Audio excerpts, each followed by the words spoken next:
యేసుక్రీస్తు నామములో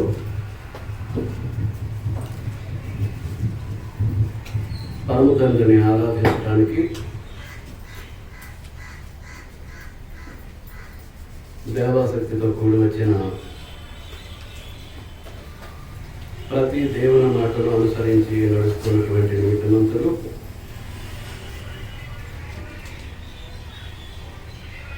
దేవుని యొక్క పరిశుద్ధతలో పారిభాగస్తులవుతున్నటువంటి పరిశుద్ధులు అయినటువంటి ప్రియ సహోదరి సహోదరులందరికీ పేరు పేరున నా హృదయపూర్వక వందనాలు తెలియజేస్తూ ఉన్నాను.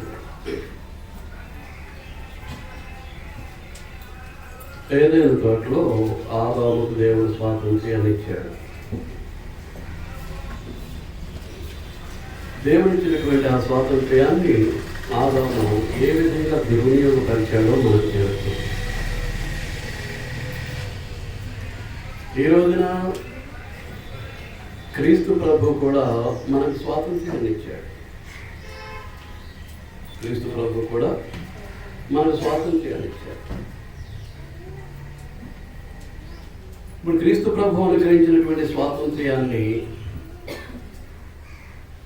మనం సద్వినియోగం చేసుకుంటూ ఉన్నామా, దుర్వినియోగం చేసుకుంటూ ఉన్నామా అనేటటువంటిది ఎవరికి వారే పరిశీలించుకోవాల్సినటువంటి అవసరం ఉంది. ఇవ్వబడినటువంటి స్వాతంత్ర్యాన్ని దుర్వినియోగపరిచేవారు ఖచ్చితంగా దేవుని యొక్క ఆజ్ఞను అతిక్రమిస్తారు.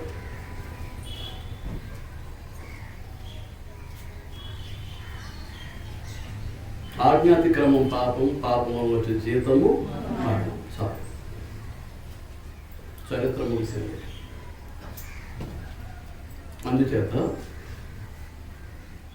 ఆదాము చేసినటువంటి ఆ అతిక్రమ క్రియ, దేవుడిచ్చినటువంటి స్వాతంత్ర్యాన్ని దుర్వినియోగపరిచేటటువంటి ఆ క్రియ మన జీవితంలో జరగకుండా జాగ్రత్త పడవలసినటువంటి బాధ్యత మన మీద ఉంది. ఏమంటే అయిపోయింది.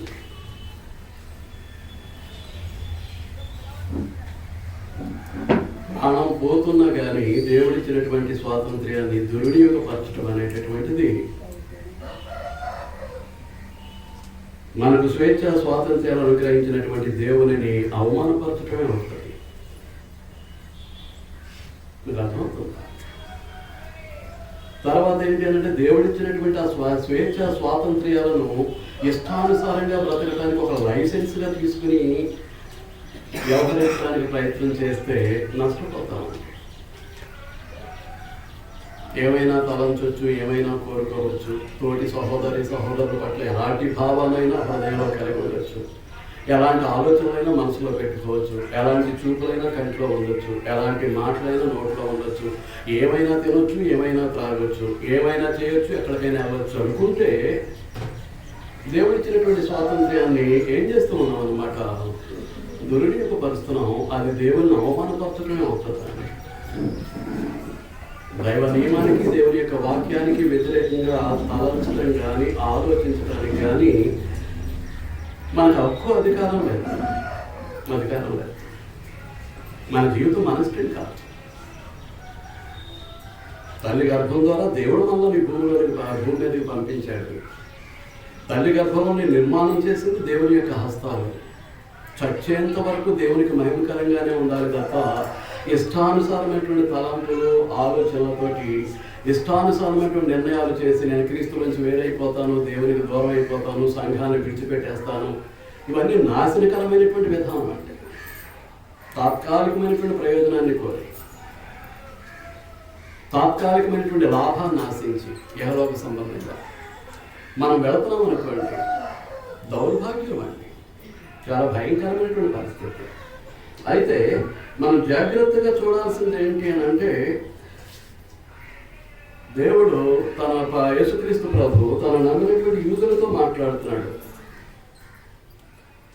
యోహాను సువార్త 8:31 నుంచి మనం చూస్తే, కాబట్టి యేసు తను నమ్మినటువంటి యూదులతో, మీరు వాక్యమందు నిలిచిన వారైతే నిజముగా నాకు శిష్యులై ఉండి సత్యమును గ్రహించెదరు. అప్పుడు సత్యము మిమ్మల్ని స్వతంత్రులుగా చేయను.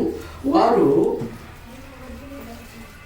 మేము అబ్రహాము సంతానము, మేము ఎన్నడూ ఎవరికి దాసులమై ఉండలేదే, మీరు స్వతంత్రులుగా చేయబడుతురని ఎలా చెప్పుచున్నామని ఆయనతో అనేది. అందుకు యేసు, పాపము చేయు ప్రతివాడు పాపములకు దాసుడని నిశ్చయముగా మీతో చెప్పుచున్నాను.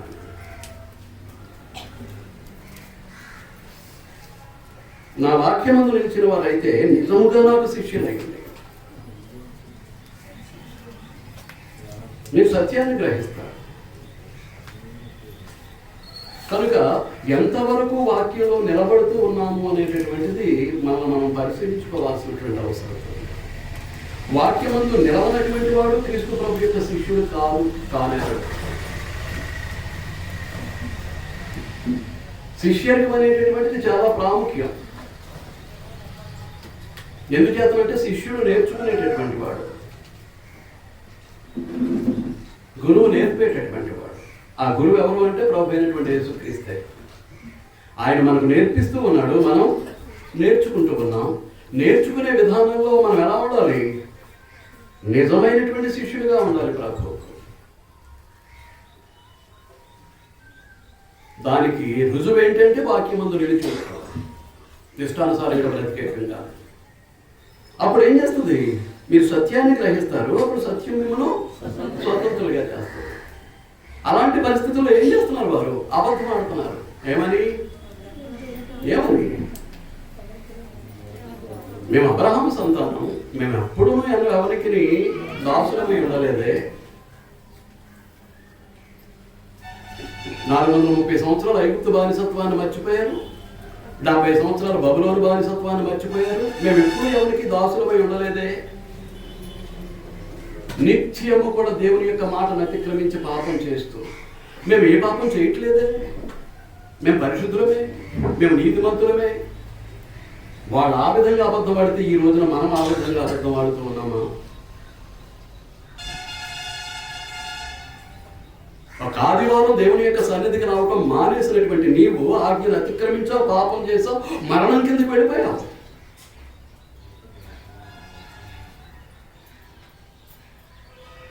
నువ్వు పశ్చాత్తాపడి దైవచిత్తానుసారమైనటువంటి దుఃఖాన్ని అనుభవిస్తే, దేవుడు కనికరించి నిన్ను క్షమిస్తే క్రీస్తులో కొనసాగుతావు, లేకపోతే లేదు. అలాంటివి ఎన్ని ప్రభు దినాలు నీ జీవితంలో దొరికిపోతున్నాయో ఆలోచించాలని మీకు మనవి చేస్తూ ఉన్నాను. ఎన్ని దొరికిపోతున్నాయి దేవుని సన్నిధికి దూరంగా.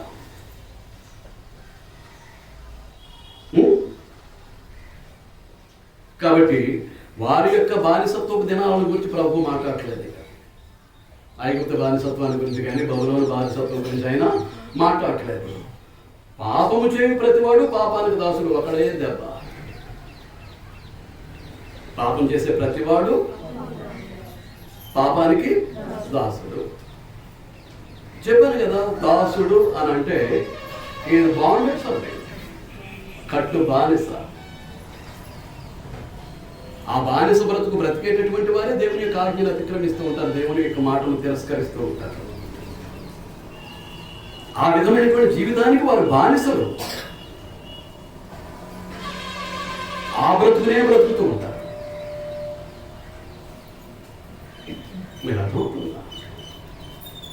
దాసుడు అని వచ్చిన ప్రతి చోట whether it is positive or negative, అది అనుకూలమైంది కావచ్చు, వ్యతిరేకమైంది కావచ్చు. దేవునికి ఈ రెండు రకాలుగాను దాసుడు అనే పదం వాడబడింది. వాడిన ప్రతి చోట ఏ పదం ఉంటుంది అన్నమాట అంటే ఎ బాండ్ సర్వెంట్, కట్టబడినటువంటి దాసుడు, బానిస. పాపం చేస్తూ పోతుంటే, దేవుని యొక్క ఆజ్ఞలు అతిక్రమిస్తూ పోతూ ఉంటే అది వ్యతిరేకమైనటువంటి భావంతో వాడబడినటువంటిది. అక్కడ కూడా మనిషి ఏమయ్యాడు? ఆ పాపానికి కట్టు బానిసే అయ్యాడు. లేదు యేసుక్రీస్తుకు దాసుడై సత్యానికి విధేయుడై కొనసాగుతున్నాడు అనుకోండి, అక్కడ కూడా ఏమై ఉంటాడు? యేసుక్రీస్తు దాసుడిగా, కట్టు బానిసగానే, బాండెడ్ సర్వెంట్ గానే తన జీవితాన్ని నడిపించుకుంటాడు, అక్కడైనా కానీ ఇక్కడైనా కానీ. ఒక అటు ఇటుగా వెళ్ళిపోతున్నామా? ఒక విషయంలో దేవుని మాటకు లోబడి, ఒక విషయంలో దేవుని మాటను అతిక్రమించి, అటో కాస్త ఇటో కాస్త, అటో కాస్త బానిసత్వం, ఇటో కాస్త బానిసత్వం. దేవునికి వ్యతిరేకంగాను దేవునికి అనుకూలంగా కూడా రెండు పక్షాలుగా మన జీవితాన్ని నడిపించేసుకుంటున్నామా? మీకు మీరు ఆలోచించుకోండి. మీ సొంత నిర్ణయం చొప్పున దేవుని యొక్క సన్నిధిని, దేవుని యొక్క జ్ఞానాన్ని, దేవుని యొక్క ఆశీర్వాదాన్ని ఎప్పుడైతే నిర్లక్ష్యం చేస్తారో అప్పుడు మీరు పాపం చేసినట్టే లెక్క. పాపం అందులో తిరుగులేదు. అంచేత దానికి బాగా అప్పగించుకునే వాళ్ళు ఎవరు అని అంటే మనమే. దానికి నన్ను నేనే అప్పగించుకుంటాను, మిమ్మల్ని మీరే అప్పగించుకుంటాను. చూడండి 6:16 రోమపత్రిక. లోబడుటకు దేనికి మిమ్మల్ని మీరు దాసులుగా అప్పగించుకుందరో అది చావు నిమిత్తముగా పాపములకే గాని నీతి నిమిత్తముగా విధేయతకే గాని మీరు దేనికి లోబడతారో దానికి దాసులు. ఎవరు అప్పగించుకుంటున్నారు? నీకు నువ్వే అప్పగించుకుంటున్నావు. ఈరోజు ఆరాధనకు వెళ్ళకూడదు అని నువ్వు తీర్మానించుకుంటే నువ్వే ఆ స్థితికి అప్పగించుకుంటూ ఉన్నావు. ఈవేళ బైబిల్ తరగతికి వెళ్ళకూడదని నువ్వు నిర్ణయించుకుంటే ఆ స్థితికి నువ్వే అప్పగించుకుంటూ ఉన్నావు. ఎవ్వరూ నిన్నేం చేయట్లేదు. నేను ఆరాధనకు వెళ్ళకూడదు, బైబిల్ తరగతికి వెళ్ళకూడదు, స్త్రీల బైబిల్ తరగతికి వెళ్ళకూడదు, లేదా ఉపవాస ప్రార్థనకు వెళ్ళకూడదు, లేదా కృతజ్ఞత కూటానికి వెళ్ళకూడదు, లేదా సువార్త కార్యక్రమానికి హాజరు కాకూడదు, లేకపోతే వన్ డే బైబిల్ క్లాస్కి నేను వెళ్ళదు. ఇలాగూ సంఘము ద్వారా ఎన్ని కార్యక్రమాలు అయితే జరుగుతూ ఉన్నాయో అన్ని కార్యక్రమాలు మానివేస్తూ ఉన్నావు అని అంటే ఏం చేస్తున్నావు? ఆ స్థితికి నిన్ను లోపరుచుకుంటున్నావు. లోబడటకు దేనికి మిమ్మల్ని మీరు అప్పగించుకుంటారు? అది చావు నిమిత్తముగా పాపమునకే కానీ, చావు నిమిత్తమై పాపానికే కానీ, నీతి నిమిత్తమై విధేయతకే కానీ దేనికి లోబడతారో దానికి మీరు దాసులు చెప్పేశారు.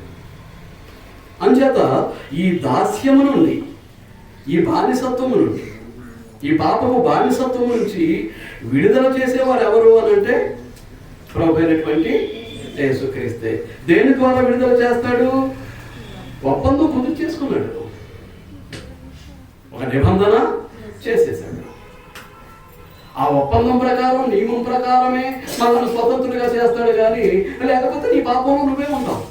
బాప్తిస్మాలు పొందొచ్చు, నీకు నచ్చిన కార్యక్రమాలకి, సంఘ కార్యక్రమాలకు హాజరవుతూ ఉండొచ్చు, నీకు ఇష్టం లేని కార్యక్రమాలకు మానేస్తూ ఉండొచ్చు. అదే పాప భూయిష్టమైనటువంటి జీవితం అయి ఉంటే ఇంకా దేవుడితో కుదుర్చుకున్నటువంటి నిబంధన ఎక్కడ కొనసాగిస్తున్నాం? దేవుడు చేసినటువంటి నిబంధనకు ఎక్కడ లోబడుతున్నాం? మనం ఆలోచించుకోవాల్సినటువంటి అవసరం ఉంది.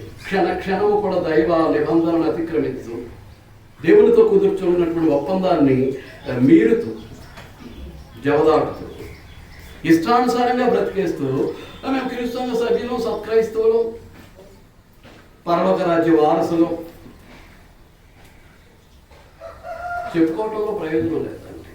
అంచేతనే కొత్త నిబంధన ఏం చేస్తుందంటే మనకు స్వాతంత్ర్యాన్ని ఇస్తుంది. స్వాతంత్ర్యాన్ని ఇవ్వటం కొరకే కొత్త నిబంధన క్రీస్తు ప్రభు యొక్క రక్తంతో ప్రతిష్ఠించి దానిని సర్వలోక ప్రజలకు అప్పగించారు. ఆ నిబంధన ద్వారానే సర్వలోక ప్రజలతోటి ఒప్పందాన్ని కుదుర్చుకున్నాడు. పాత నిబంధన ధర్మశాస్త్రం అయితే ఇశ్రాయేలుతోటి ఒప్పందాన్ని కుదుర్చుకున్నాడు. కొత్త నిబంధనతో అయితే సర్వలోక ప్రజలతోటి. మీకు అందులో భేదం లేదు. యూదులని, గ్రీసు దేశస్తుడని, స్వతంత్రుడని, దాసుడని, స్త్రీ అని, పురుషుడని ఏ భేదం లేదు. అందరితోటి ఒప్పందం కుదుర్చుకున్నారు. దేనితోటి? కొత్త నిబంధనతో. ఎంతవరకు లోబడుతున్నావు? నేను మరలా చెప్తున్నాను, నీ వ్యక్తిగత జీవితంలో కానీ, నీ కుటుంబంలో కానీ, నువ్వు ఉంటున్నటువంటి స్థానిక సంఘంలో కానీ, నువ్వు నివసిస్తున్నటువంటి సమాజంలో కానీ, నువ్వు ఎక్కడున్నప్పటికీ నిబంధన సంబంధమైనటువంటి జీవితాన్ని జీవించాలి తప్ప అలాగే తలంచాలి, అలాగే ఆలోచించాలి, అలాగే మాట్లాడాలి, అలాగే కార్యాన్ని జరిగించాలి తప్ప ఎక్కడుంటే అక్కడ అడ్జస్ట్ అయిపోయి ఇష్టానుసారంగా మాట్లాడటానికి, ఇష్టానుసారంగా వ్యవహరించడానికి ప్రయత్నం చేస్తే చూస్తున్నటువంటి దేవుడు ఊరికనే విడిచిపెట్టేది లేదండి. ఆ దేవుని ఎదుట మనం నిర్దోషులుగా, నిరపరాధులుగా ఉండేటటువంటి అవకాశాన్ని కోల్పోతామండి. అంచేతనే చూడండి, యాకోబు రాసిన పత్రిక 1:25 అయితే స్వాతంత్రం నుంచి సంపూర్ణమైన నియమములోనికి తేలి చూసి, ఆ స్వాతంత్రం నుంచి సంపూర్ణ నియమమేది దానిలోనికి తేలి చూసి నిలకడగా ఉండేవాడు ఎవడో వాడు విని మరచువాడు కాక క్రియను చేయువాడై ఉండి తన క్రియలో ధన్యుడను. ఎలా ఉండాలి? ఒకటి, ఆ స్వాతంత్రం ఇచ్చే నియమము అనగా క్రొత్త నిబంధనలోనికి తేరి చూడాలి. అది చదువుతున్నాం దాని ఇంటి దగ్గర గ్రంథాన్ని. పోనీ ఇక్కడ వినేదాన్ని జాగ్రత్తగా వింటూ ఉన్నామంటారా? ఏం వింటున్నామో చూసుకోమన్నాడు, ఎలా వింటున్నామో చూసుకోమని యేసుక్రీస్తు ప్రభువే హెచ్చరించారు కనుక ఎలా వింటున్నాం, ఏం వింటున్నాం?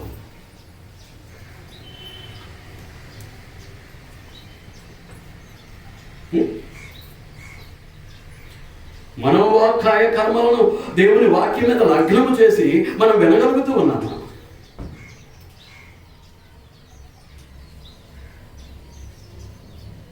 మనసు, వాక్కు అంటే మాట, కాయము అంటే శరీరం, కర్మ చేసేటువంటి క్రియ, వీటన్నిటిని కూడా బోధించబడుతున్నటువంటి దేవుని వాక్యం మీద గురిపెట్టి లక్ష్యం చేసి వినగలుగుతూ ఉన్నామా? దాన్ని ఆకలింపు చేసుకోగలుగుతున్నామా? ఆ వాక్యానికి విధేయం అవుతున్నామా? ఆ వాక్యానికి లోబడి జీవిస్తూ ఉన్నామా? లేకపోతే నువ్వు ఇక్కడ రావడం వల్ల ప్రయోజనం లేదు, ఉపయోగం లేదు. నీకు ఉపయోగం లేదు, నీ వల్ల దేవునికి ఉపయోగం లేదు. అసలు అది విశ్వాస భక్తి జీవితం కానే కాదు. గమనించాలని కోరుతున్నాను. అంచేత ఏం చేయమంటున్నాడు? తేరి చూడాలి, విషయాన్ని గ్రహించుకోవాలి. ఆ గ్రహించుకున్నటువంటి విషయం ఎలా ఉండాలి? నిలకడగా ఉండాలి.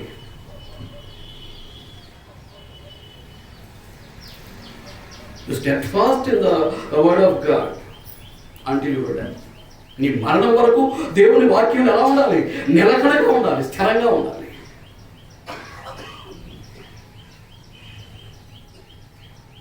లేకపోతే వినకపోతే ప్రయోజనం లేదు.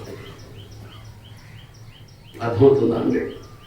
తేరి చూచి అంటే జాగ్రత్తగా నేర్చుకొని అందులో ఏం చేయాలి? నిలకడగా ఉండి. మూడవది, విని మర్చేవాడు కాదట. విని ఏం చేయకూడదు? మర్చిపోకూడదు. విని మర్చువాడు కాక క్రియ చేయవాడై ఉండి. విశ్వాసం ఒంటరిగా ఉండదు. ఒంటరిగా ఉంటే చచ్చినటువంటి విశ్వాసం, మృతమైనటువంటి విశ్వాసం. విశ్వాసం ఇప్పుడు ఏం చేస్తూ ఉంటుంది? క్రియను కొనసాగిస్తూ ఉంటుంది. ఆదివారానికే పరిమితమై వారం మధ్యలో ఉన్నటువంటి బైబిల్ తరగతులను మానేస్తున్నాను అని అంటే విశ్వాసం సరిగా పనిచేయట్లేదు, సరిగా క్రియ జరిగించట్లేదు. భర్తను బిడ్డలను జాగ్రత్తగా తీర్చిదిద్దుకోవడానికి స్త్రీల బైబిల్ తరగతికి హాజరు కావట్లేదు అని అంటే నీ విశ్వాసం తగిన క్రియ లేదు, నీ విశ్వాసానికి తగిన క్రియ లేదు. క్రియ లేకుండా విశ్వాసం మృతమైంది, చచ్చినటువంటి విశ్వాసం. దానివల్ల నీకు ప్రయోజనం ఉంది? లేదు, ఏం లేదండి. నీ విశ్వాసం నీకు ఉపయోగపడేదిగా లేదు, నీ విశ్వాసం నీకు ఉపయోగపడేదిగా లేదు. నువ్వు అవిశ్వాసవి. అవిశ్వాసవి అంటే భక్తిహీనుడివి, భక్తి లేదు. వేషధారణ కోసం వస్తూ ఉంటావు, వేషధారణ కోసం పోతూ ఉంటావు, నాకు రోడ్డు లేదని. కానీ అందులో ఉన్నదండి శూన్యం, ఏమీ లేదండి. అట్టి స్థితిలో కనుక నేను కానీ మీరు కానీ ఉన్నామేమో మనల్ని మనం పరిశీలించుకోవటం చాలా ప్రాముఖ్యమండి. వాక్యానికి విరుద్ధంగా ఒక తలంపు రాకూడదు, వాక్యానికి విరుద్ధంగా ఒక ఆలోచన రాకూడదు. ఆ తలంపును ఆలోచనను అనుసరించి శరీర క్రియలు, శరీర అవయవాలు పనిచేయకూడదు. అవి వ్యర్థమైనటువంటి తలంపులు, వ్యర్థమైనటువంటి ఆలోచనలు ఆ హృదయంలో మనసులో ఉన్నాయి. వాటి ద్వారా వ్యర్థాన్ని అనుసరించి నీ నీ ఇంద్రియాలు పనిచేస్తూ ఉన్నాయనుకో, వృధా, ఏ విధమైనటువంటి ఉపయోగం ఉంది. అంచేత తేరి చూడాలి, జాగ్రత్తగా నేర్చుకోవాలి. రెండవది, అందులో నిలకడగా ఉండాలి. మూడవది, మరిచేవాడుగా ఉండకూడదు, వీని మరిచేవాడుగా ఉండకూడదు. మూడవది. నాలుగవది, క్రియ చేయవాడై ఉండాలి. అప్పుడు వాడు ఏమవుతాడు? తన క్రియలో ధన్యుడవుతాడు, భాగ్యవంతుడు అవుతాడు. ధన్యుడు అని అంటే ఆశీర్వదింపబడినవాడు, దేవుని చేత ఆశీర్వదింపబడినవాడు ఎప్పుడూ భాగ్యవంతుడిగానే, భాగ్యవంతుడే, ఎప్పుడు కూడా భాగ్యవంతుడు.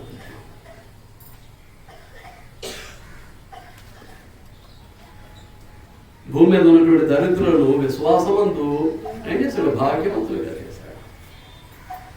తినడానికి తిండి లేకపోవచ్చు, కట్టుకోవడానికి వస్త్రం లేకపోవచ్చు, ఉండటానికి ఇల్లు లేకపోవచ్చు, అనేకమైనటువంటి ఇబ్బందుల్లో సతమతమైపోతూ ఉండొచ్చు. కానీ విశ్వాసంలో భాగ్యవంతులవి, విశ్వాసంలో భాగ్యవంతురాలివి. విశ్వాసానికి వేరైనటువంటి క్రియలు తలంచావు అని అంటే ఆత్మ సంబంధమైనటువంటి జీవితంలో దేవుని దృష్టిలో దరిద్రం కొట్టింది. ఈ జీవితకాలం మట్టుకే ప్రభువునందు నిరీక్షించు వారమైన ఎడల భూమి మీద ఉన్నటువంటి మనుషులందరికంటే దౌర్భాగ్యం. బుధవారం పాఠంలో మనం చూస్తూ ఉన్నాం. దౌర్భాగ్యం అంతే, ఇక అందులో తీర్పు లేదండి. ఏమైనా తప్పుడు నిర్ణయాలు, తప్పుడు తలంపులు, తప్పుడు ఆలోచనలు ఉంటే మార్చుకోవటం మంచిది. క్రీస్తులో నుంచి వేరవ్వకుండా, క్రీస్తు సంఘాన్ని విడిచిపెట్టకుండా, దేవునికి దూరం కాకుండా, దేవుని యొక్క ఆశీర్వాదాలతోటే ఏదైనా సాధించాలి తప్ప సొంత తలంపులతోటి, సొంత ఆలోచనలతోటి, సొంత నిర్ణయాలతోటి సాధించేది అది మనకు మేలుకరం కాకపోవచ్చు. ఏం చేద్దంటే మనం క్రీస్తు నుంచి వేరైపోయాం కనుక. ఎందుచేత స్వాతంత్ర్యం ఇచ్చిన నియమంలోనికి తేరు చూడాలి, ఎందుచేత ఆ నియమంలో నిలకడగా ఉండాలి, ఎందుచేత ఆ నియమాన్ని విని మర్చివాడిగా కాకుండా ఉండాలి, ఎందుచేత ఆ నియమం ప్రకారం క్రియ చేయవాడే క్రియలో ధన్యుడవ్వాలి అని అంటే తీర్పు కూడా ఆ స్వతంత్ర్యం ఇచ్చిన నియమం చొప్పుననే జరగబోతూ ఉంది. చూడండి 2వ అధ్యాయం 12వ వచనం. స్వాతంత్ర్యం నుంచి నియమము చొప్పున తీర్పు పొందవు వారికి తగినట్లుగా మాట్లాడు, అలాగుననే ప్రవర్తించడు. స్వాతంత్ర్యం ఇచ్చు నియమము చొప్పున తీర్పు పొందవు వారికి. మనకు తీర్పు దేని బట్టి అండి? స్వాతంత్ర్యం ఇచ్చు నియమం. క్రైస్తవులకు కొత్త నిబంధన ప్రకారం ధర్మశాస్త్రం లేనటువంటి వారు ధర్మశాస్త్రం లేకుండానే తీర్పు పొందుతారు, నశిస్తారు. ధర్మశాస్త్రం కలిగిన వారు ధర్మశాస్త్ర ప్రకారం తీర్పు పొందుతారు. ఇప్పుడు కొత్త నిబంధన ప్రకారం క్రైస్తవులకు తీర్పు తీర్చడం జరగబోతుంది. అందుచేత ఆ స్వాతంత్రం నుంచి నియమము చొప్పున ఏం చేయాలన్నమాట? ఏం చేయాలండి? తీర్పు పొందబోతున్నాం. కాబట్టి మీ మాటలు జాగ్రత్త, మీ క్రియలు జాగ్రత్త. రేపొద్దున ఎక్కడ ఏ వాక్యానికి, ఏ క్రియ, ఏ మాట వ్యతిరేకంగా నీలో కనిపించినప్పటికీ ఖచ్చితంగా దాని యొక్క ఫలితాన్ని మనం అనుభవించాల్సి వస్తుంది. మీకు అర్థమవుతుందా అండి? దాన్నే జీవమునిచ్చే ఆత్మ యొక్క నియమము అన్నాడు. జీవమునిచ్చే పరిస్థితి ధర్మశాస్త్రానికి లేదు. పాపని మరణం నియమం నుంచి తప్పించే పరిస్థితి ధర్మశాస్త్రానికి లేదు. ఏది తప్పిస్తుందన్నమాట? కొత్త నిబంధన మాత్రమే. చూడండి 8వ అధ్యాయం, రోమీయులకు రాసిన పత్రిక 8వ అధ్యాయం 2వ వచనం. క్రీస్తునందు జీవమునిచ్చు ఆత్మ యొక్క నియమము పాప మరణముల నియమము నుండి నన్ను విడిపించెను. క్రీస్తునందు జీవమునిచ్చు ఆత్మ యొక్క నియమము పాప మరణముల నియమము నుండి నన్ను విడిపించాను. పాప మరణము నియమము ఎక్కడ ప్రారంభమైంది అనుకున్నాము? ఏదైనా తోటలో. పాపం చేసిన వాడు మరణిస్తాడు. ఆ పండు తినదినమని నిశ్చయముగా చచ్చారు. ఆ పండు తినామంటే నా ఆజ్ఞను అతిక్రమించావు, పాపం చేసావు. ఆ పాపం చేసినటువంటి నీవు నా దృష్టిలో ఎవడివి? మృతులవే, చచ్చిన వాడివే, చచ్చిన దానివే. అటు మృతమైనటువంటి జీవితం మనకు అవసరమా? దయచేసి సహోదరులు ఆలోచించాలని నేను కోరుతున్నాను. ఆ పాప మరణము నియమం నుండి తప్పించేది ఏదన్నమాట? యేసుక్రీస్తునందు ఉన్నటువంటి జీవమునిచ్చు ఆత్మ యొక్క నియమం, క్రొత్త నిబంధన.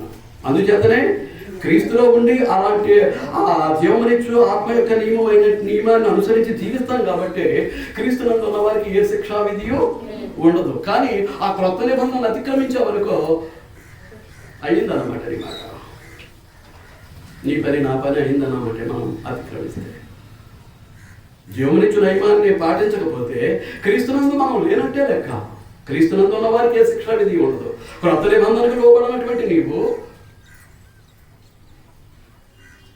జీవమునిచ్చు ఆత్మ యొక్క నియమైనటువంటి క్రొత్త నిబంధనకు లోబడినటువంటి నీవు క్రీస్తు ప్రభు యొక్క సంఘంలో అనగా క్రీస్తు ప్రభు యొక్క శరీరంలో ఎలా ఉంటావు? ఉంచడు, దేవుడే ఉంచడు. ఉన్నాను అనుకుని నువ్వు తిరుగుతూ ఉంటావు, కానీ ఉంచడు, తీసి పారేస్తాడు. పేరు ఎప్పుడో కొట్టేస్తాడు జీవ గ్రంథంలో. అని చెప్పి ఆలోచన చేయాలని మీకు మనం చేస్తూ ఉన్నాను. మీకు అర్థమవుతుందా? పాప మరణము నియముని మనం ఏం చేసింది? విడిపించిందంటే స్వతంత్రంగా చేసింది. విడిపించిందంటే ఏం చేసింది అన్నమాట? పాప మరణము నియమం నుండి క్రీస్తు యేసునందు ఉన్నటువంటి జీవమునిచ్చు ఆత్మ యొక్క నియమము మనల్ని ఏం చేసింది? ఆ పాప మరణముల నియమం నుండి, పాపం చేస్తే చనిపోవాలి అనేటటువంటి నియమం నుంచి మనల్ని ఏం చేసిందండి? విడిపించిందనంటే స్వాతంత్ర్యాన్ని ఇచ్చింది. ఆ తర్వాత ఉపదేశ క్రమం రోమపత్రిక 6వ అధ్యాయం 17-18 వచనాలు. మీరు పాపమునకు దాసులై ఉంటే క్రీస్తుని ఎరకముందు, క్రీస్తు దగ్గరికి రాకముందు, క్రీస్తులోనికి ప్రవేశింపక ముందు రోమాపట్నంలో ఉన్నటువంటి క్రీస్తు సంఘ పరిశుద్ధులందరూ కూడా దేనికి లోనై ఉన్నారు? పాపానికి లోనై ఉన్నారు. వారు పాపమునకు దాసులై ఉన్నారు.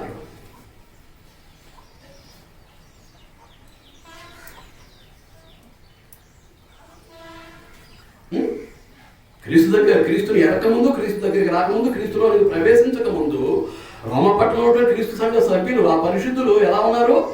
పాపానికి దాసులు అంటే బాండ్ సర్వెంట్స్, కట్టబడినటువంటి దాసులుగా వారు ఉన్నారు. అయితే ఏం జరిగింది?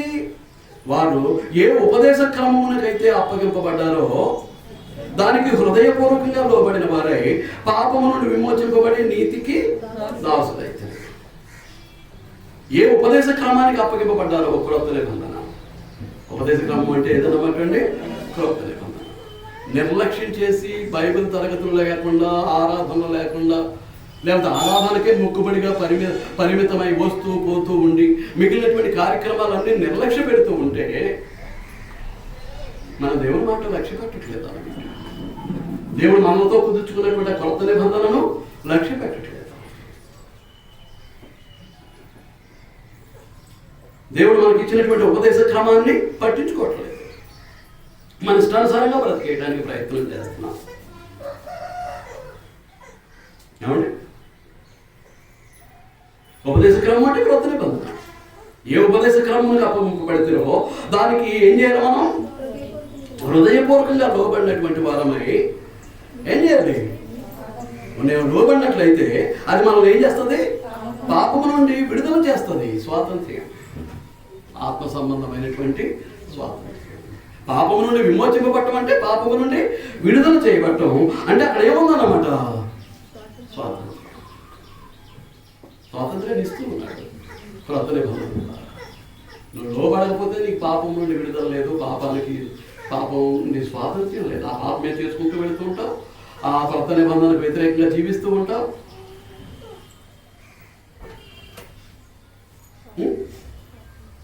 దేవునికి వ్యతిరేకంగా ఉంటావు. దేవుని యొక్క ఆశీర్వాదం పొందడానికి అవకాశం ఉంటుంది. వాళ్ళు మళ్ళీ దేనికి దాసులు అయ్యాం?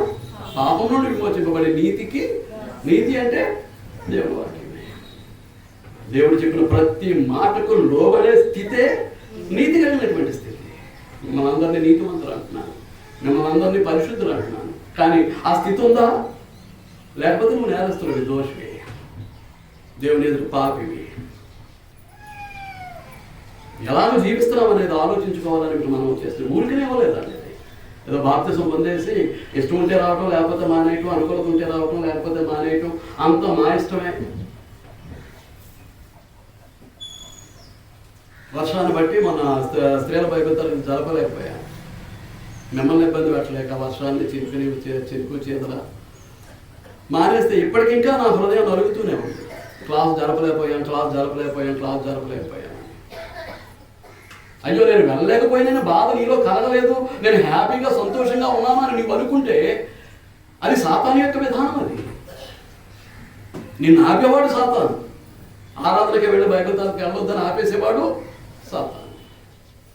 నువ్వు స్త్రీల బైబిల్ తరగతికి వెళ్ళొద్దని ఆపేసేవాడు సాతాను.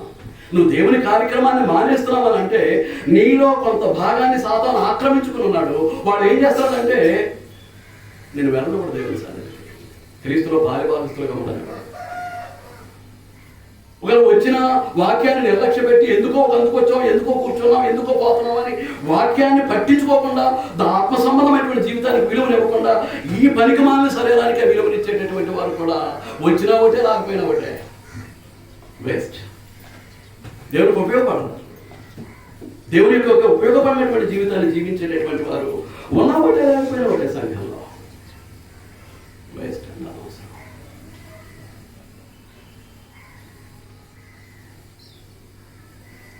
ఏం జరిగినా నేను దేవుని మీద అనుకుంటాను. నా దేవుడు ఉన్నాడు, ఆయన అసమర్థుడు కాదు, చేతగాని వాడు కాదు, ఆయన చేస్తాడు నా పక్షంగా. నేను దేవుని సన్నిధికి దూరం కాకుండా ఉండేటట్టుగా నా జీవితాన్ని నేను నడిపించుకుంటాను అనుకుంటే దేవుడు నీతో ఉంటాడు, నీలో ఉంటాడు. అలాంటి నిర్ణయం తీసుకోకపోతే నీకు దేవునికి ఏ విధమైన సంబంధం? కాబట్టి చాలా జాగ్రత్తగా మనం ఆలోచించవలసినటువంటి అవసరం మన మీద ఉందండి. క్రైస్తవుడు ఏ విధంగానైనా సరే పాపానికి దాసుడు కాకూడదు. స్వతంత్రంగా ఉండటానికే పిలువబడ్డాడు. దేనికి పిలువబడ్డాడండి? దేనికి పిలువబడ్డాడు? స్వతంత్రులుగా ఉండటానికే పిలువబడ్డాడు, కానీ ఇష్టానుసారంగా బ్రతకడానికి పిలువబడ్డాడు. చూడండి,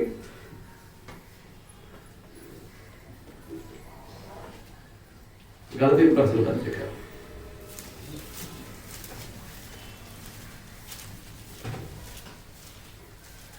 5వ అధ్యాయం 13వ వచనం ఏ పార్ట్?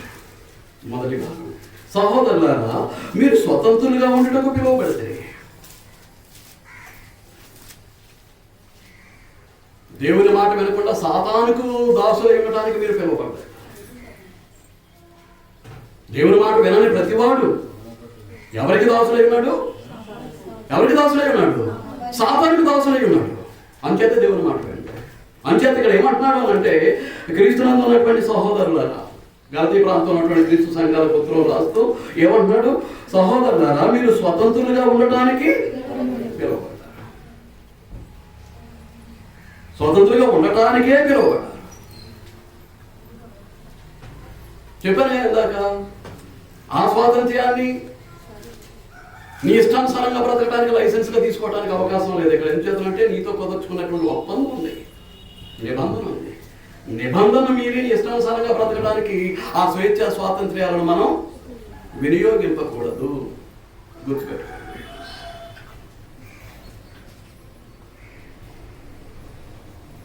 నేను ఈ తలంపు తలంచాను అంటే అది వాక్యానుసారమేనా?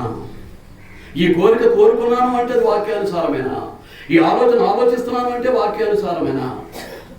వాటిని బట్టి ఎలా ఉంటుంది ఈ శారీరక అవయవాల యొక్క స్పందన? నీ హృదయంలో ఏముంటుందో, నీ మనసులో ఏముంటుందో, నీ శారీరక అవయవాల యొక్క స్పందన ఉంటుంది.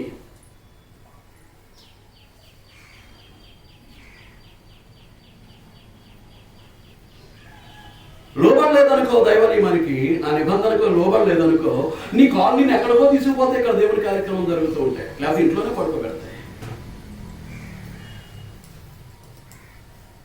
దేవుని సన్నిధికి తీసుకురావు, నడవడానికి ఇష్టపడవు. ఏం చేస్తుంటే దేవుని నియమానికి నువ్వు లోబట్టలేదు, దేవుడితో కుదుర్చుకున్న ఒప్పందాన్ని అతిక్రమిస్తూ ఉన్నావు, ఆ నిబంధనకు లోబట్టలేదు. కాబట్టి నిన్ను ఎక్కడో ఉంచుతుంది ఇక్కడ దేవుని కార్యక్రమం జరుగుతూ ఉంటాయి, అక్కడికే వెళ్తాయి కాళ్ళు. అదే హృదయంలో ఉంది కాబట్టి, అదే మనసులో ఉంది కాబట్టి. మీకు అర్థమవుతుందా? అంచేత ఇప్పుడు ధర్మశాస్త్రం కింద ఉన్నటువంటి ఇశ్రాయేలీలు ఉన్నారు, యూదులు. వాళ్ళను కూడా ఏం చేశాడు? ధర్మశాస్త్రం నుంచి విడుదల చేసి వారికి స్వాతంత్ర్యాన్ని ఇచ్చాడు. చూడండి, 5వ అధ్యాయం 1వ వచనం. గలతీ పత్రిక 5వ అధ్యాయం 1వ వచనం. ఈ స్వాతంత్ర్యం అనుగ్రహించి క్రీస్తు మనల్ని స్వతంత్రులుగా చేసి ఉన్నాడు. కాబట్టి మీరు స్థిరముగా నిలిచి మరలా వాక్యమును కాడి క్రింద చిక్కుకొనకుడి. క్షమించండి, దాస్యమును కాడి క్రింద. ఏ దాస్యం అది? ఏ దాస్యం? తప్పు. ధర్మశాస్త్రం అని ఇందాకే చెప్పాను, మళ్ళీ పాపం అంటున్నారు. ఏం వింటున్నారో మీకు తెలియట్లేదు. ఏ వచనంలో ఏం వింటున్నారో, ఏం బోధిస్తున్నారో ఆలోచించట్లేదండి. ఎప్పుడు ముగింపు ప్రార్థన అయిపోతా, ఎప్పుడు దూకేద్దామా మన స్వకార్యానికి? ఇక్కడ మనసు ఉండట్లేదు, హృదయం ఉండట్లేదు. ఈ స్వాతంత్ర్యము అనుగ్రహించి క్రీస్తు మనలను అంటే పౌలు తనతో కలుపుకుని మాట్లాడుతున్నాడు. పౌలు ఎవరు? యూదుడు, బెన్యామీను గోత్రానికి చెందినటువంటి వాడు. మనలను అనగా యూదులను అనగా ఇశ్రాయేలీయులను వారు దేనికి లోబడి ఉన్నారు? ధర్మశాస్త్రానికి లోనై ఉన్నారు. వారితో పాత నిబంధన చేశాడు. క్రీస్తు మనలను స్వతంత్రులుగా చేసి ఉన్నాడు. కాబట్టి మీరు స్థిరముగా నిలిచి మరలా దాస్యమును, ఆ దాస్యం ఏదన్నమాట, ఆ పాత నిబంధన, ఆ ధర్మశాస్త్రమును కాడి క్రింద మీరు మీకు కావాలి అనుకుంటే 4వ అధ్యాయం 21వ వచనం. ధర్మశాస్త్రముకు లోబడి ఉండగోరు వాళ్ళ అని మొదలుపెట్టాడు. అక్కడ ధర్మశాస్త్రములకు లోబడి యుంగగోరు వారలాలని మొదలుపెట్టి 4వ అధ్యాయాన్ని ముగించి 5వ అధ్యాయాన్ని కూడా అదే కొనసాగిస్తూ ఉన్నాడు. మీకు కావాలంటే చూసుకోండి, ఇంటికి వెళ్ళిన తర్వాత చదువుకోండి. ఆ కళ్ళది అనుకుంటే మానేయండి.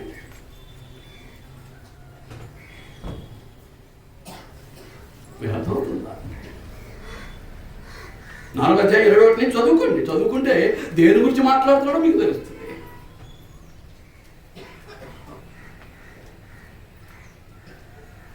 ఆలోచిస్తున్నారని నేను భావిస్తున్నాను.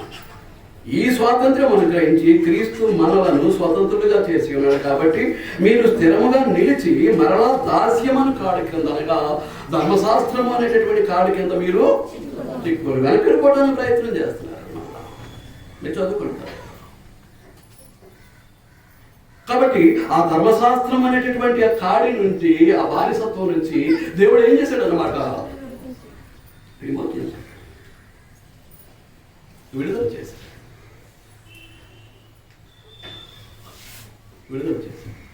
మీరు కావాలంటే చూసుకోండి.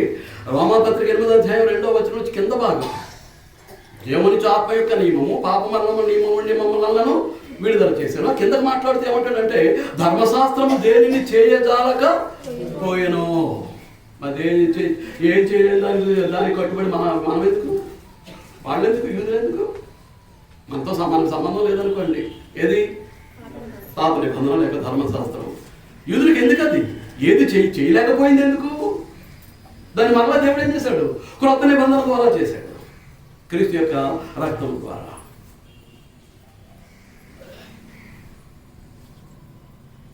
మీరు ఆలోచిస్తున్నారా? కనుక ధర్మశాస్త్రము దాస్యము నుండి ఎవరు విడిపించారు? ప్రభువైన యేసుక్రీస్తు. క్రొత్త నిబంధన ఏదది? క్రొత్త నిబంధన. అందుచేత మనం ఏం చేయాలంటే ఈ స్వాతంత్ర్యమును శరీర క్రియలకు హేతువు చేసుకోకూడదు. ఈ స్వాతంత్ర్యాన్ని అంచేత మీకు ఇందాక చెప్పాను కదా, దేవుడు స్వాతంత్ర్యాన్ని ఇచ్చాడు. లైసెన్స్గా భావించినటువంటి ఆదాం ఏం చేశాడు? వద్దన్నటువంటి పండు అన్నాడు. అలాగే దేవుడు ఇచ్చినటువంటి స్వాతంత్ర్యాన్ని దైవ నియమం ప్రకారం దేవుడి వాక్యానుసారంగా వినియోగించుకోకుండా, దేవుడి వాక్యానుసారంగా వినియోగించుకోకుండా ఇది లైసెన్స్ అని చెప్పేసి నీ ఇష్టమైనటువంటి నిర్ణయాలు తీసుకుని నీ ఇష్టానుసారంగా నువ్వు జీవించగలిగితే, వాక్యాన్ని ప్రక్కన పెట్టే ఇష్టపడితే, దాని కొరకు నీ స్వాతంత్ర్యాన్ని వినియోగించుకుంటున్నావు. అంచేత చూడండి 13వ వచనం చివరిలో 2వ భాగంలో ఇందాక ఏ పాట చూసాం? సహోదరులారా మీరు స్వతంత్రులుగా ఉండటకు పిలువబడితే అయితే ఒక మాట ఏంటి ఆ మాట? ఆ స్వాతంత్ర్యమును శరీర క్రియలకు హేతువు చేసుకొనక ప్రేమ కలిగిన వారే ఒకరికొకడు దాసులైనది. మీరేం చేయకూడదు? ఆ స్వాతంత్ర్యాన్ని శారీరక క్రియలకు. ఏంటో శారీరక క్రియలు? మీరే ఆలోచించుకోండి. ఈ శరీరాన్ని సంతోషపెట్టే ఏ క్రియలు చేస్తూ ఉన్నారు? ఈ శారీరక ఆనందం కొరకు ఎలాంటి కార్యక్రమాలు జరిగిస్తూ ఉన్నారు? మీరే చూసుకోండి. వాక్యానికి విరుద్ధంగా ఏమేమి చేస్తున్నారు? మీ దేహాన్ని పాడు చేసేవిగా ఏమేమి కార్యక్రమాలు మీరు చేస్తూ ఉన్నారో మీరే పరిశీలించుకోండి. దేవుని వాక్యానికి విరుద్ధంగా ఉన్నటువంటిది ప్రతిదీ దేవుని ఆలయమైనటువంటి మీ దేహాన్ని పాడు చేస్తుంది. దేవుని ఆలయంగా ఉంటుందని పాడు చేస్తుంది. అర్థమవుతుందా? స్వాతంత్ర్యమును శరీర క్రియలకు హేతువు చేసుకోకూడదు. ఆ స్వాతంత్ర్యం దేవుడు ఇచ్చినటువంటి స్వాతంత్ర్యాన్ని శరీర క్రియలకు కారణంగా మలుచుకోకూడదు.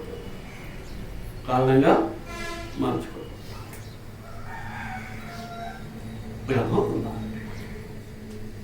అంచేతే శరీర క్రియలు ఏంటి అనేటటువంటివి కింద 19వ వచనంలో చెప్పేస్తున్నాడు.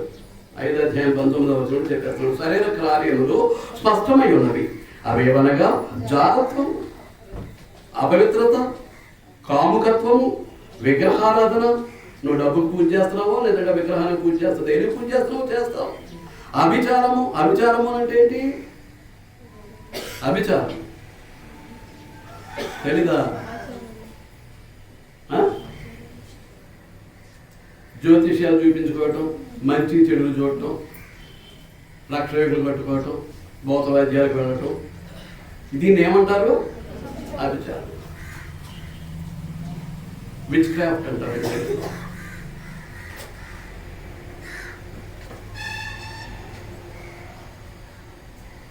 రక్షకులు కట్టించుకునేవాళ్ళు, మంచి చెడులు చూసేవాళ్ళు, వెళ్ళాలి అందరూ కూడా ఎవరన్నా మాట్లాడండి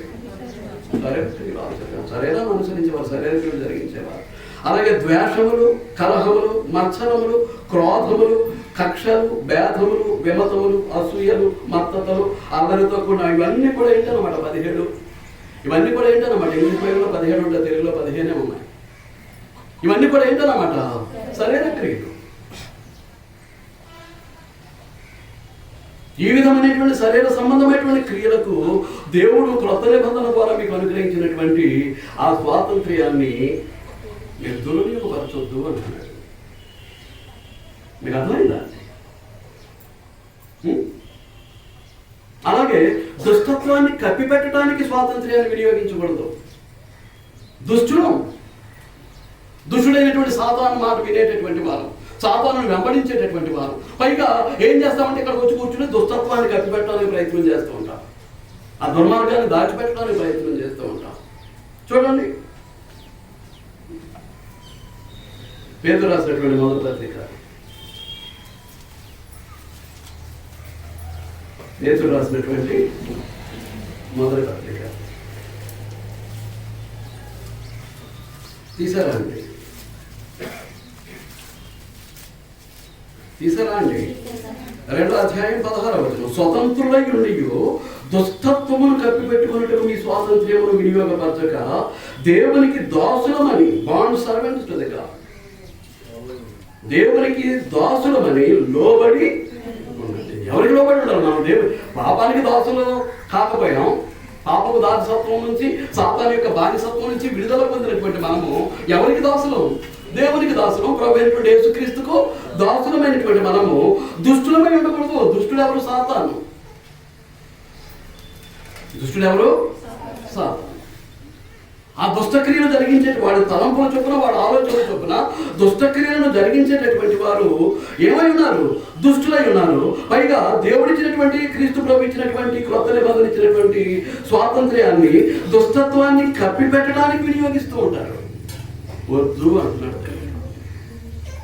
మీ దుష్టత్వాన్ని కప్పిపెట్టడానికి స్వాతంత్రం ఇచ్చినటువంటి నియమాన్ని మీరు వినియోగపరచొద్దు, ఉపయోగపరచొద్దు. దిద్దుకోండి, మారవలసి పొందాలి.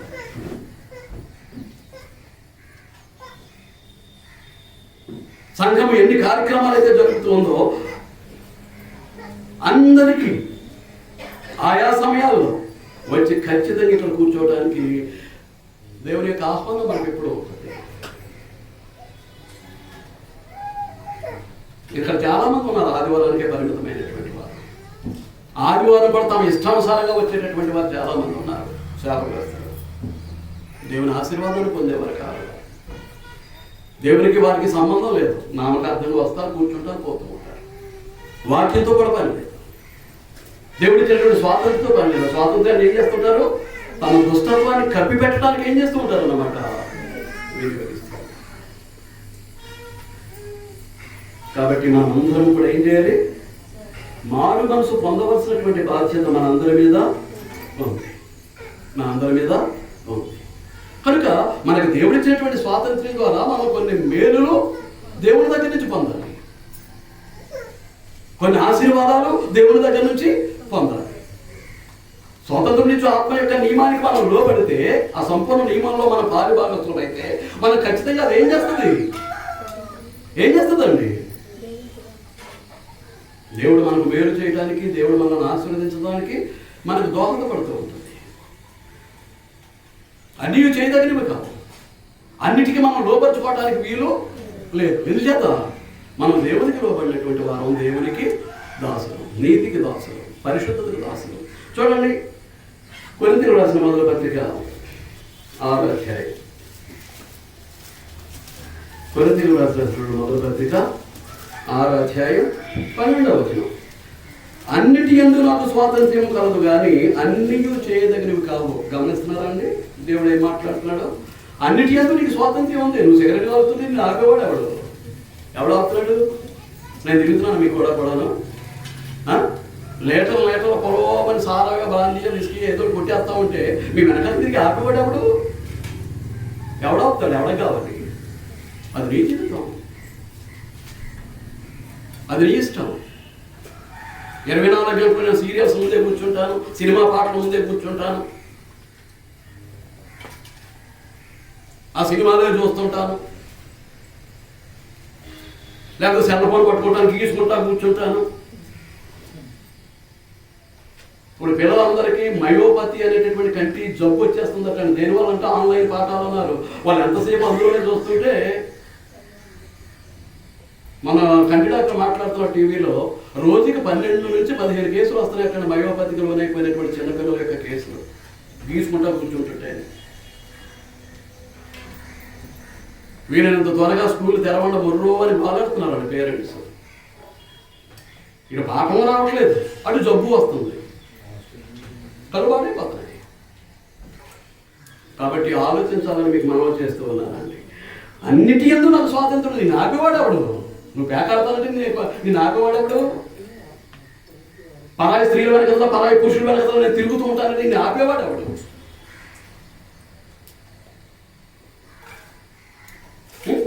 సిగరెట్ వెనక కంటిన్యూగా చైన్ స్మోకింగ్ చేసా నిన్ను ఆపేవాడెవడు అండి? కంట్రోల్ చేసేవాడెవడు? ఎవరికి కావాలి? కాబట్టి దేవుడు చెప్తున్నాడు, నువ్వు దేవుని కుమారుడు కాబట్టి, దేవుని కుమార్తెవు కాబట్టి, నిన్ను ప్రేమించిన వాడై తద్వారా వచ్చేటటువంటి నీ దేహ ఆరోగ్యాన్ని పాడు చేసుకొని దేవుని ఆలయాన్ని నాశనం చేసేటటువంటి విధానం నీకు దేవుడు ఇవ్వలేదు. కాబట్టి ఆయన ఏం కోరుతున్నాడు? అన్నిటి యందు నాకు స్వాతంత్ర్యం కలదు కానీ అన్నీ చేయదగినవి కావు. నీకు తెలుసు ఏవేవి చేయదగినవి కావు, ఏవేవి మానేయాలో, ఏవేవి అనారోగ్యాన్ని తీసుకొస్తున్నాయో, ఏవేవి జబ్బులు చేస్తూ ఉన్నాయో, ఏవేవి ఆ శరీరాన్ని శుష్కింపజేస్తూ ఉన్నాయో, క్షీణింపజేస్తున్నాయో, నాశనం చేస్తున్నాయో నీకు తెలుసు. ఏవి మానేయాలో అన్నీ చేయదగినవి. అన్నీ చేయడానికి స్వాతంత్ర్యం ఉంది, కానీ అన్నీ చేయదగినవి కావు. ఎక్కడైనా బుద్ధి తెచ్చుకొని మారు మనసు పొంది ఆ దుష్టత్వము, ఆ చెడు అనేటటువంటి దాన్ని విడిచిపెట్టడం మంచిది. శారీరక అలవాట్లే కదా బుద్ధులు కూడా. అసూయ, ఈర్ష్య, ద్వేషము, మత్సరము, కుళ్ళు, కపటం ఇదంతా నిండిపోయి హృదయం అంతా అసలు పరిశుద్ధత మంచి అనేదానికి చోట్లు ఎక్కడ తయారైపోయి ఇక ఎంతసేపు ఎదుటో విమర్శించడమే. వాళ్ళని వేలు పెట్టుకోవటం, వీళ్ళని వేలు పెట్టుకోవటం, వాళ్ళని విమర్శించడం, వీళ్ళని విమర్శించడం, అలాగా వీళ్ళ నీ గురించి నువ్వు చూసుకో. ఎదటి గురించి ఆలోచన చేయకు, చెడుల గురించి. వాళ్ళు మంచి ఉంటే మంచి గురించి మాట్లాడు, వాళ్ళు చెడు ఉందా వదిలే. ఆ చెడు కూడా నీకెందుకు, నాకెందుకు, మనకెందుకు అంటున్నా. ఒకవేళ మార్చడానికి అవకాశం ఉందా గ్రంథం పట్టుకెళ్ళి అతని దగ్గర కూర్చొని బ్రదర్ ఇది ఇలా ఉంటున్నాను, నువ్వు మార్చుకో, ఈ వాక్యానుసారంగా ఇది తప్పు అని చెప్పు, దిద్దుకుంటాడు. అది చేయటం మానేసి విమర్శిస్తూ కూర్చున్నాం అనుకోండి, నువ్వు అంత పరిశుద్ధుడువా, అంత నీతిమంతుడువా, నువ్వు అంత పరిశుద్ధురాలివా, అంత నీతిమంతురాలివా? అసలు నీ రోజుకి నువ్వు చూసుకుంటున్నావు అసలు నీ హృదయాన్ని, నీ మనసును? అంచేత చూడండి,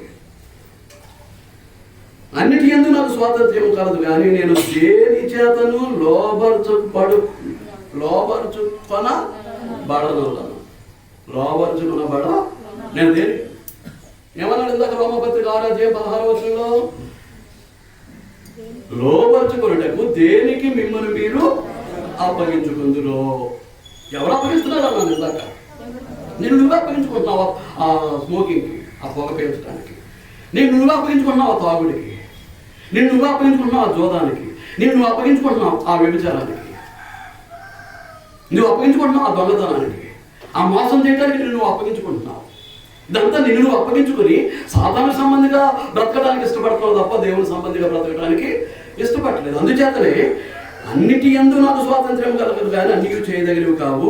అన్నిటి యందు నాకు స్వాతంత్ర్యం కలదు కానీ నేను దేని చేత లోపరుచుకొనబడను. దేనికి నన్ను నేను లోపరుచుకోవడానికి ఇష్టపడను, లోపడను. ఏది చెడైతే ఉందో, ఏది తప్పు అయితే ఉందో, ఏది పాపం అయితే ఉందో, ఏది దోషం ఉందో, ఏది అపరాధం ఉందో, దేవుని వాక్యానికి విరుద్ధమైనది ఏదైతే ఉందో దానికి నేను లోబట్టడానికి ఇష్టపడను. లోబరుచుకొనబడను అంటే ఇష్టపడను.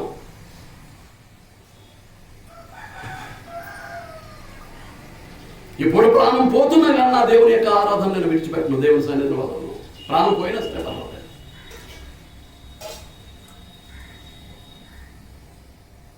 ఆ పోయేదేదో దేవుని సన్నిధిలోనే పోతుంది ప్రాణం. అది జీవించాల్సినటువంటి జీవితం. ప్రతి చిన్నదానికి ఎగ్గొట్టేసిపోవటం, భౌతికమైనటువంటి ప్రయోజనాన్ని చూసుకోవటం, శరీర సంబంధమైనటువంటి ఆత్మ సంబంధమైనటువంటి ప్రయోజనాన్ని తొక్కి పారేయటమే, ఎందుకు పని రాకుండా చేసేయటమే. మీరు అర్థమవుతుందా? ఆలోచన చేయండి. దేవుడు ఏం మాట్లాడుతున్నాడు? అన్నిటి యందు నాకు స్వాతంత్ర్యం కలదు, కానీ అన్నీ చేయదగినవి కావు. నువ్వేం చేస్తున్నావో నువ్వు చూసుకోవాలి. ఏ సహోదరుడు, నువ్వు దేవుని కుమారుడివి, దేవుని కుమార్తెవు కనుక నిన్ను బాగు చేయాలని, నిన్ను పరిశుద్ధంగా నిలబెట్టాలని, నేను నీతిమంతులుగా ఉంచుకోవాలని, నిత్యము నీతో కలిసిమెలిసి సహవాసం చేయాలని, స్నేహం చేయాలని దేవుడు చెప్తున్నటువంటి మాట. అన్నీ చేయదగినవి, అన్నిటి యందు నీకు స్వాతంత్రం ఉంది, కానీ అన్నీ చేయదగినవి కావు. అన్నిటి యందు నాకు స్వాతంత్ర్యం కలదు, కానీ నేను దేని చేతను లోవంచుకున్నవాడా? నొల్లను అంటే ఇష్టపడను అని అర్థం. నొల్లను అంటే ఇష్టపడను, నేను చేయను దానికి. అలాంటి అవకాశాలు ఇవ్వను. అలాంటి ఏం చేస్తున్నానంటే నేను చేసేవన్నీ కూడా నాకు క్షేమాభివృద్ధినివ్వు. సిగరెట్ కాలిస్తే ఏం క్షేమాన్ని ఇస్తుంది, ఏం అభివృద్ధి కలిగిస్తుంది? సారా తాగితే ఏం క్షేమాన్ని ఇస్తుంది, ఏం అభివృద్ధి కలిగిస్తుంది? అలాగే లోకంలో ఉన్నటువంటి సాతాను సంబంధమైనటువంటి ప్రతి పాపపు క్రియను జరిగించుకుంటూ వెళ్ళిపోతాడు. మొదటి నుంచి పాపం చేస్తున్నాడు కనుక, పాపం చేసేవాడు ప్రతివాడు అపవాది సంబంధి కనుక, సాతాను సంబంధి కనుక, ఆ పాపాన్ని, ఆ ఆజ్ఞలను అతిక్రమించుకుని ఇష్టానుసారంగా వెళ్ళిపోతూ ఉంటే నీకు ఏంటి, ఏమి క్షేమం కలుగుతుంది, ఏమి అభివృద్ధి వస్తుంది? చూడండి, కొరింథీయులకు రాసిన మొదటి పత్రిక 10వ అధ్యాయం. కొరింథీయులకు రాసిన మొదటి పత్రిక 10వ అధ్యాయం 23వ వచనం. అన్ని విషయముల యందు నాకు స్వాతంత్ర్యం కలదు. మళ్ళీ అదే మాట మాట్లాడుతున్నాడు. అన్ని విషయాలు నీకు స్వాతంత్ర్యం ఉంది. నువ్వు సిగరెట్ కాల్చడానికి ఉంది, తాగడానికి ఉంది, గుట్కాలు, కైలీలు, పాన్ పరాకులు బొగ్గలు పెట్టుకొని కషాయాన్ని మింగుతూ మత్తులో తేలిపోవటానికి ఉంది, వ్యభిచరించడానికి ఉంది, దొంగతనం చేయడానికి ఉంది, మోసం చేయడానికి ఉంది, జోగ మాట్లాడాలి, అన్నిటికీ నీకు స్వాతంత్ర్యం ఉంది. కాదని కూడా ఎవరు లేరు. దేవుడు కూడా అంటూ నీకు ఇష్టం కాబట్టి, నీకు ఇష్టం కాబట్టి నువ్వు అదే చేయి. నీకు డబ్బే ప్రాముఖ్యం కాబట్టి, దేవుని ఆశీర్వాదంతో పని లేదు కాబట్టి నువ్వు దేవుని మాట వినకపోతే వినకపో, మానే, అది నీకు ఇష్టం. అందుచేత ఏమంటాడంటే అన్ని విషయముల యందు నాకు స్వాతంత్ర్యం కలదు, కానీ అన్నీ చేయదగినవి కావు. 10వ అధ్యాయం 23వ వచనం అండి. కొరింథీయులకు రాసిన మొదటి పత్రిక 10వ అధ్యాయం 23వ వచనం. జాగ్రత్తగా వినాలండి. అన్ని విషయములందు నాకు స్వాతంత్ర్యం కలదు, కానీ దేవుని ఆరాధన ఎగ్గొట్టేయడానికి నీకు స్వాతంత్ర్యం ఉంది. బైబిల్ తరగతి మానేయడానికి స్వాతంత్ర్యం ఉంది. నీ భార్యను స్త్రీల బైబిల్ తరగతికి పంపకుండా ఉండడానికి నీకు స్వాతంత్ర్యం ఉంది. స్త్రీలు రాకపోవడానికి స్వాతంత్ర్యం ఉంది. నీ ఇంట్లో ఉన్నటువంటి యవనస్తులను ఎవిత్తు బైబిల్ క్లాసు పంపకపోవడానికి నీకు స్వాతంత్ర్యం ఉంది. నీ చిన్నపిల్లల బైబిల్ తరగతి పంపకపోవడానికి నీకు స్వాతంత్రం. నువ్వు రావద్దు, నీ కుటుంబాన్ని పంపించవద్దు దేవుని కార్యక్రమానికి, నీకు స్వాతంత్ర్యం ఉంది. కానీ అన్నీ చేయదగినవి కావు. ఎందుకు చేస్తున్నానంటే అన్నిటి యందు నాకు స్వాతంత్ర్యం కలదు, కానీ అన్నీ క్షేమాభివృద్ధి. 2 పదాలు ఉన్నాయి. ఒకటి క్షేమము, 2 అభివృద్ధి. అన్నీ నీకు క్షేమాన్ని పోతాయి. చాలామంది పోయారు సంఘాన్ని విడిచిపెట్టి బతుకు దేవుడు కొరకు అనేకమైన ప్రాంతాలకు. దేవుడు వదిలేశారు, దేవుని సన్నిధిని వదిలేశారు, దేవుని జ్ఞానాన్ని వదిలేశారు, దేవుని యొక్క ఆశీర్వాదాలు వదిలేశారు. ఎక్కడ తిరుగుతున్నారో, ఏం చేస్తున్నారో ఆలోచించుకోండి. కొంతమందికి ఏదో క్రీస్తు సంఘాలు అందుబాటులో ఉంటే వెళ్తున్నారు, లేకపోతే లేదు. కొంతమంది అంటున్నారు ఏదో మతశాఖకి వెళ్ళిపోతే చాలా బాగుంటుంది అక్కడ, మరి ఇక్కడికి వచ్చి చెప్పడం అందమాట. క్రీస్తు సంఘాన్ని వెతుక్కుని క్రీస్తు సంఘమే సత్యం, అది దేవుని రాజ్యం, క్రీస్తు కట్టుకున్నటువంటి సంఘానికి అంతకంటే గొప్ప సంఘం ఏముంది? ఏదో మతశాఖకి వెళ్ళిపోయి అక్కడ చాలా బాగుంటుందట, చాలా బాగుంటుందట. చెత్తంతా వేసి పడేస్తే ఏ కూర అయినా బాగుంటుంది. నోటికి జెఫ్ఫ ఆకు రుచిగా ఉంటుంది, నాలుగు రుచిగా ఉంటుంది, కానీ లోపలికి వెళ్ళి ఏం చేస్తుంది అది? అజీర్ణమా, గ్యాస్ట్రోఎంటరైటిస్, గ్యాస్ట్రిక్, లేదా కొన్ని అవయవాలు పని చేయకుండా చేసేస్తుందా, పాడు చేసేస్తుందా? అల్సర్స్, క్యాన్సర్స్ రప్పించి తిండి. కనుక ఆరోగ్యాన్ని ఇచ్చేటట్టుగా వంట చేసుకోవాలి తప్ప మసాలాలు అది ఇది అది వేసి వండేసుకున్నాం అనుకోండి, జవ్వకు మాత్రం రుచిగా ఉంటుంది. కానీ నేనేం చేస్తుంది, మంచం ఎక్కించేస్తుంది. ఏదో రోజున ఏం చేస్తుంది, మంచం ఎక్కించేస్తుంది.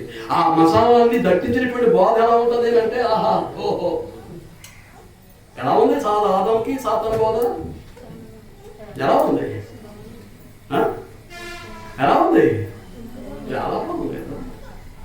అమ్మగారికి బాగుంది, తర్వాత అయ్యగారికి నచ్చింది, ఆవిడ తినేసింది, ఇడికి పెట్టింది, ఈయన తినేసింది. కానీ సత్యవాక్యం ఎప్పుడు కూడా కొంచెం ఆరోగ్యాన్ని ఇచ్చేది, ఆత్మకు ఆరోగ్యాన్ని చేకూర్చేది, హితబోధ కాబట్టి కొంచెం ఇబ్బందిగానే ఉంటుంది.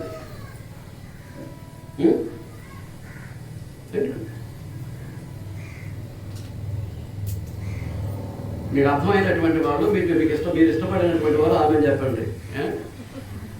ఏం చెప్పాలి?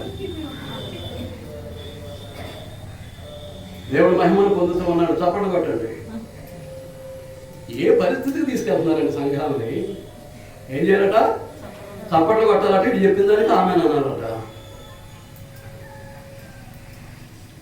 అని చెప్పండి. మసాలా మేము ఎంతో తేలిపోతాం అనుకుంటారు, చివరికి ఏమీ లేదు. దేవుడు చెప్పేది ఒకటి, వాళ్ళు చేసేది మరొకటి. అర్థమవుతుందా? అన్ని క్షేమాన్ని ఇవ్వు, అన్నీ నిన్ను అభివృద్ధి పరచవు.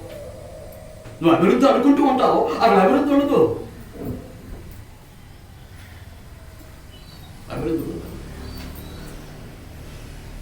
వాళ్ళు శారీరకంగా ధనాన్ని సంపాదించుకుని హాయిగా ఉండొచ్చేమో కానీ ఆత్మీయమైపోతుంది, కృంగిపోతూ ఉంది. నా బాహ్య పురుషుడు కృషిస్తున్నాను, నా ఆంతర్య పురుషుడు దినదినము. కానీ ఆత్మ ఆంతర్య పురుషుడు దినదినము నూతన పరచడానికి బదులు ఆత్మీయమైపోతుంది, అనగారిపోతూ ఉంటుంది. శారీరకంగా ఏం చేస్తాడు? డబ్బులు సంపాదించుకుంటూ కేరింతలు పడుతూ ఉంటాడు. ఎక్కడికి వెళ్తాడు? ఏంటి ప్రయోజనం? అంచేత ఒక విషయాన్ని గుర్తుపెట్టుకోండి. యోహాను రాసినటువంటి సువార్త 8వ అధ్యాయం. మీరు అర్థమైంది కదా? ఏది క్షేమమో దాన్ని ఆలోచించే, ఏది నిన్ను అభివృద్ధి పరుస్తుందో దాన్ని పట్టుకుని జాగ్రత్తగా నాడు. అది దేవుడు కోరుకునేటటువంటిది. తీసారా అండి? 36వ వచనం. కుమారుడు మిమ్మును స్వతంత్రులుగా చేసిన ఎడల మీరు నిజముగా స్వతంత్రులై ఉండరు. పాపము నుండి స్వాతంత్ర్యం, శరీర క్రియల నుంచి స్వాతంత్ర్యం, లోక దురాశల నుంచి స్వాతంత్ర్యం, సాతాను బంధకాల నుంచి స్వాతంత్ర్యం. నీతిమంతుడువై పరిశుద్ధుడువై, నీతిమంతురాలవై పరిశుద్ధురాలవై దేవుని కొరకు బ్రతికేదే క్రీస్తు ప్రభు అనుగ్రహించేటటువంటి స్వాతంత్ర్యం. అర్థమవుతుందా అండి? కుమారుడు మిమ్మల్ని స్వతంత్రులుగా చేసిన ఎడల మీరు నిజముగా స్వాతంత్ర్యం. లేకపోతే మీకు స్వాతంత్ర్యం లేదు, లేకపోతే మీకు స్వాతంత్ర్యం లేదు. ఆలోచించాలని కోరుతూ ఉన్నాను. అలాగే కొరింథీయులకు రాసినటువంటి మొదటి పత్రిక 7వ అధ్యాయం. కొరింథీయులకు రాసినటువంటి మొదటి పత్రిక 7వ అధ్యాయం. తీసారా అండి? 22వ వచనం. ప్రభువునందు పిలువబడిన దాసుడు ప్రభువు వలన స్వాతంత్ర్యం పొందినవాడు. ప్రభు వలన పిలువబడినటువంటి దాసుడు ఎవరటండి? ఇంకా తిరగేస్తున్నారు. కొరింథీయులకు రాసినటువంటి మొదటి పత్రిక 7వ అధ్యాయం 22వ వచనం. ఇంకా తిప్పుతారు ఏంటండి? ప్రభువునందు పిలువబడిన దాసుడు ప్రభు వలన స్వాతంత్ర్యం పొందినవాడు. ఉందా నీకు ఆ స్వాతంత్ర్యం? ఉందా? అంటే స్వాతంత్రం ఇచ్చేటటువంటి సంపూర్ణ నియమానికి నువ్వు లోబడుతున్నావా? నేను లోబడుతున్నాను, మనం లోబడుతున్నామా? లోబడితేనే స్వాతంత్రం. వాక్య కొత్త నిబంధనలు లోబడినప్పుడు నీకు స్వాతంత్రత లేదు. నీ డబ్బు నిన్ను ఆకర్షించుకుంటుంది, నీ దురలవాట్లు, చెడులవాట్లు, వ్యసనాలు నిన్ను ఆకర్షించుకుంటున్నాయి. నీ చెడు స్నేహితులు నిన్ను ఏం చేస్తున్నారు? నీ దుష్ట సంగతి నిన్ను ఆకర్షించుకుంటుంది. నీకు స్వాతంత్ర్యం లేదు, స్వేచ్ఛ లేదు. కాబట్టి ఆలోచించాలని కోరుతూ ఉన్నాను. ప్రభువునందు పిలువబడిన దాసుడు ప్రభు వలన స్వాతంత్ర్యము పొందినవాడు. ఆ ప్రకారమే స్వతంత్రుడై ఉండి పిలువబడినవాడు క్రీస్తుకు దాసుడు. ప్రభునందు పిలువబడిన దాసుడు దేనికి దాసుడు? అలవాట్లేదు. క్రీస్తుకు దాసుడు కాదు వాడు. అక్కడ దాసుడు క్రీస్తుకు దాసుడు గురించి మాట్లాడట్లేదు. రెండో భాగంలో బి పార్ట్లో మాట్లాడుతున్నాడు క్రీస్తుకు దాసుడు అయినాడు అని. జాగ్రత్తగా చదవాలి వాక్యం. స్వతంత్రము ప్రభునందు పిలువబడిన దాసుడు. అప్పుడు దేనికి దాసుడుగా ఉన్నాడు? దేనికి? ఆ దొరవట్లకి, చెడలవట్లకి, వ్యసనాలకి, ఆ పొగబెట్టడానికి, ఆ మత్తు పానీయాలు తాగడానికి, ఆ జోదం ఆడటానికి, ఆ దొంగతనం చేయడానికి, ఆ మోసం చేయడానికి, అబద్ధాలు ఆడటానికి, వ్యభిచరించడానికి, వీటికి దాసుడిగా ఉన్నాడు అప్పటికి. అప్పుడు అలాంటి వాడిని ఏం చేశాడు ప్రభు? ఏం చేశాడు? ప్రభునందు పిలువబడ్డాడు. పిలువబడినటువంటి దాసుడు, వాటికి దాసుడు అయినటువంటి వాడు ఇప్పుడు ప్రభు వల్ల ఏం చేశాడు? స్వాతంత్ర్యాన్ని ఇప్పుడు పొందాడు. స్వాతంత్ర్యాన్ని ఇప్పుడు పొందాడు. అలాగే ఆ ప్రకారమే స్వతంత్రుడై ఉండి పిలువబడినటువంటి వాడు. స్వతంత్రుడై ఉండి పిలువబడినటువంటి వాడు దేనికి దాసుడు? ఎవరికి దాసుడు? మనందరం ఇప్పుడు ఎవరికి దాసులమై ఉండాలి? ఎవరికి దాసులమై ఉండాలి? క్రీస్తుకు దాసులు. ఎవరికి దాసులమై ఉండాలండి? ప్రభు వల్ల స్వాతంత్ర్యం పొందినవాడు, నిజంగా స్వాతంత్ర్యం పొందినటువంటి వాడు. మరి మనం ఎవరికి దాసులమై ఉండాలి? దేవునికి దాసులమై ఉండాలి, నీతికి దాసులమై ఉండాలి, యేసుక్రీస్తుకు దాసులమై ఉండాలి. మనం దైవ సంబంధమైనటువంటి, ఆత్మ సంబంధమైనటువంటి దైవ జ్ఞానానికి మనం ఏమై ఉండాలన్నమాట అండి. దాసులమై ఉంటేనే మనం క్రీస్తు సంఘ సభ్యులు, దేవుడు రాజ్య పౌరులు, క్రీస్తును హృదయ సింహాసనం మీద రాజుగా ప్రతిష్ఠించుకుని ఆయన సర్వాధికారానికి లోబడినటువంటి వారం, దేవునికి ప్రియమైనటువంటి కుమారులు, కుమార్తెలుగా ఉండటానికి అవకాశం ఉంటుంది. కాబట్టి దేవుడిచ్చినటువంటి స్వాతంత్ర్యాన్ని దుర్వినియోగపరచకండి. దేవుడిచ్చిన స్వాతంత్ర్యాన్ని దుర్వినియోగపరచొద్దు. దేవుడిచ్చిన స్వాతంత్ర్యాన్ని స్వేచ్ఛగా లైసెన్స్గా తీసుకుని మీ ఇష్టానుసారంగా బ్రతికేయడానికి ప్రయత్నం చేయకండి. ఆదివారం వచ్చి కూర్చుంటే నేను పరిశుద్ధంగా అయిపోతానని అనుకోకండి. అవరు అంచేత ఏం చేద్దాం? మీ శారీరక క్రియలకు హేతు చేసుకోండి. ఏదైతే శరీర సుఖము, శరీర సంతోషము, శారీరక మత్తు అని తేలిపోతూ ఉంటావో వాటికి మీ శరీరాన్ని అప్పగించకండి. దానికి దాసులుగా ఉండకండి. ఏం చేద్దాం అంటే అన్ని క్షేమాభివృద్ధి కనుక అన్నిటికీ మీరు లోపరుచుకోవడానికి ఇష్టపడదు. మీకు బాగా అర్థమైందని నేను అనుకుంటున్నా. చాలా జాగ్రత్తగా జీవితాన్ని నడిపించుకోవాలండి. నీ ఇష్టం, నా నిర్ణయం, నాకు అనుకూలం అనుకుంటే నువ్వు దేవుని బిడ్డగా ఉండలేవు. దేవుని కుమారుడిగా కానీ దేవుని కుమార్తెగా ఉండలేవు. ఆలోచించాలని విషయం గ్రహించుకున్నారని భావిస్తూ ఉన్నాను. శ్రద్ధగా ఉన్నటువంటి మీ అందరికీ పేరు పేరున నా హృదయపూర్వక వందనాలు తెలియజేస్తూ ఈ ఆత్మీయ హెచ్చరికను నేను ముగిస్తూ ఉన్నాను.